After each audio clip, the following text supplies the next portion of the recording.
Josh about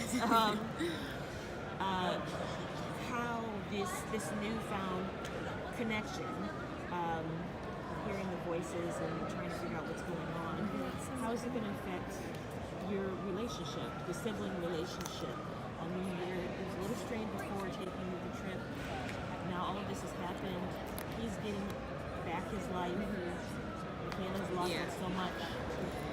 I think for one, so Ben and Michaela have a really beautiful relationship, as any brother and sister do. They fight, they love each other, and on taking off and going on this trip, Michaela was in a really tough spot, and Ben was trying to be the strong older brother. Ben had his life together.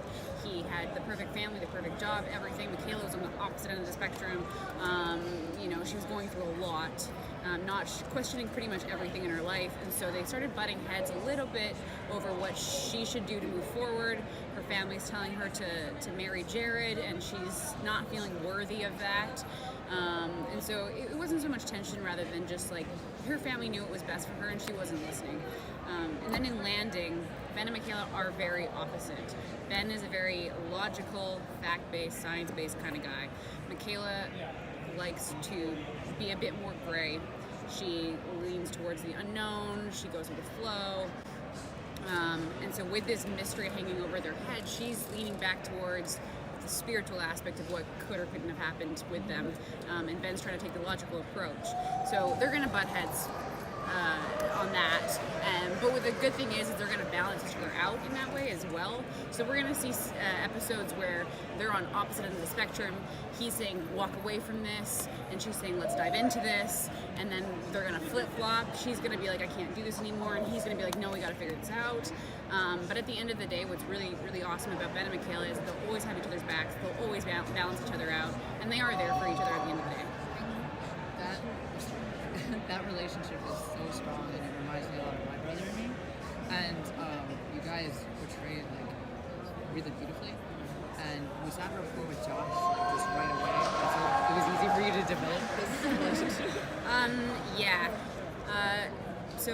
Jared. Josh and I met at one of the auditions, and we had to read together, and he's such an awesome guy that it just felt so comfortable and so natural to do the scene with him, and we have a lot of similarities as human beings, and so it was just easy to connect with him, and that really hasn't gone away. The more I've gotten to know him, the easier it's been. He really has become my older brother in real life. He's had earfuls of everything, and I've asked him for advice, and he seems like a good person. He's an awesome human being, so I'm really lucky to have him as my dad on the show. Yeah. She's going to explore this connection with the other passengers. Yeah. Sorry, say that question again? Yes, she's going to explore this voice, this connection with the other passengers. Yeah, so what's cool is by the end of the first episode, we see that it's not just Ben and Michaela hearing these things, and we see this group of people around the plane, and over the course of the season, we realize that they're going to have to use each other, and their paths are going to cross multiple times to figure out what's going on with them, and it's not going to appear to everyone in the exact same way. It's going to look different for everyone. Like some of the callings Ben has, I don't have, and some of the callings that I have, he doesn't have. So really it's just like this big puzzle that we all have to use each other to make complete. Can you tell me about the audition process for the show? Like when you got the script, and how many auditions you have to go for, like what attracted you? It's actually funny. This was weirdly the easiest process that I've ever had in getting a role, but I was attached to another show, and when you have that contract, you're not supposed to do pilot seasons. Somehow I snuck into the audition, but I was only in town for like a day. I had just moved down to LA, and I was kind of scattered, and I got this audition. I hadn't read it, and I was like, I don't think I can go. I might turn it down. I'm really tired.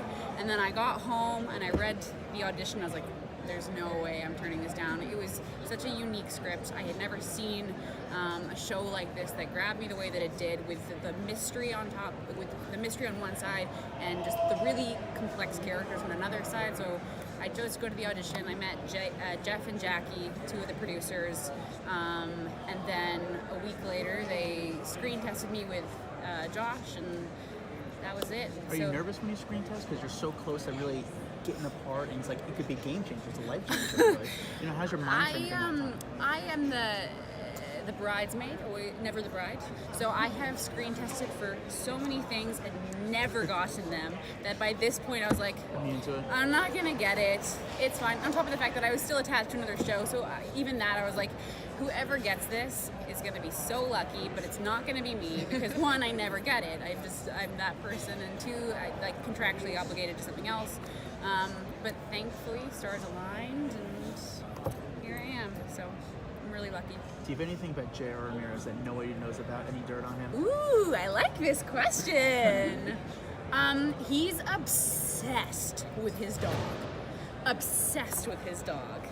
And it's a really cute dog, so I can't blame him, but he's obsessed. Yeah. Love that. Yeah. I probably have better ones too, so ask me again. But for right now, I'll leave it at that. Is it hard playing the role when you don't know what's happening? Yes and no. I'm kind of glad that I don't know everything that's happening because Michaela doesn't know what's happening, so I can kind of use it in that way.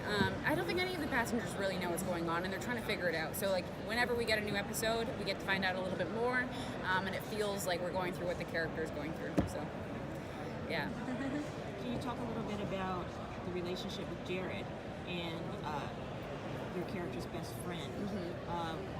What's going to happen with that? Can you? So Jared and Michaela, I love them. They're really good. They were good together. They really respected each other. Jared was Michaela's rock with everything that she had gone through, with car accident, with just life in general, being the second child, being in Ben's shadow, not feeling good enough for her job. He really was her grounding factor, and so we are kind of left with this proposal that's hanging in the air. And what I love is that it's not that she's deciding whether or not she wants to be with him. She wants to be with him. She's deciding whether or not she's worthy to be with him because he does have his ducks in a row and she doesn't. And so in coming back, her struggle is figuring out what is selfish versus selfless in terms of letting him move on with his life. He's found a new marriage. He's found comfort in Lourdes, and they've created a life together. And she loves him so much that her question is, should she try and fight for him, or does he deserve to just have his own life now? And with Lourdes too, we see a scene in episode 2 where she gives her friend permission to continue and her blessing in this marriage. And I think that's her saying to the two people that she loves most in the world, you deserve better, and here you go. So it's really sad. I don't like it, but What she did was pretty selfless. Yeah. With Lourdes. Yeah. Saying, I wasn't going to. oh yeah, I don't think I would do that. Right, I'd be like, yeah, hell no. Kind of lied in Yeah. order to have Yeah. her friend have a happy life. Yeah, and I mean the struggle's not over. The love is there between all three of them, and it stays complicated. More stuff happens, and it teeters back and forth. But as of right now, she's choosing to let those two people be. So. Can you talk a little bit about this shadowy figure? So with the supernatural element of the show, Jeff does an amazing job of constantly teasing what's from this mystery versus what's from the world, and we're just being confused. And with the shadowy figure, we get to find out in episode 3. The mystery of that gets solved pretty quick. I won't say which way it goes, but you'll be surprised. That's a horrible answer, but that's as much as I can say. What it tells us to get to episode 3, and Yeah, and it's interesting that that's gonna get answered. Yeah. Well, I I like think what Jeff wants to do is keep everyone on the edge of their seats in the way of like, there are mysteries that have nothing to do with the plane, and there are mysteries that have to do with the plane, and he wants you to be constantly guessing which one is which. Are we going to also see some more flashbacks into? Yeah. So with this whole car accident, we're not totally sure what's happened, but it's really shaped Michaela. We get to see what happens in that situation in episode 3. So. With the way the technology is going, TV is going, Yeah. Do you, as an actress, what attracts you? Is it more TV? Is it film? Does that even matter? It doesn't matter so long as the story is good. So long as I feel like it's a story worth telling, and it's told well, then I'm attracted to it, which is why I really, really like this show. Whether it appears in film or TV, I couldn't care less.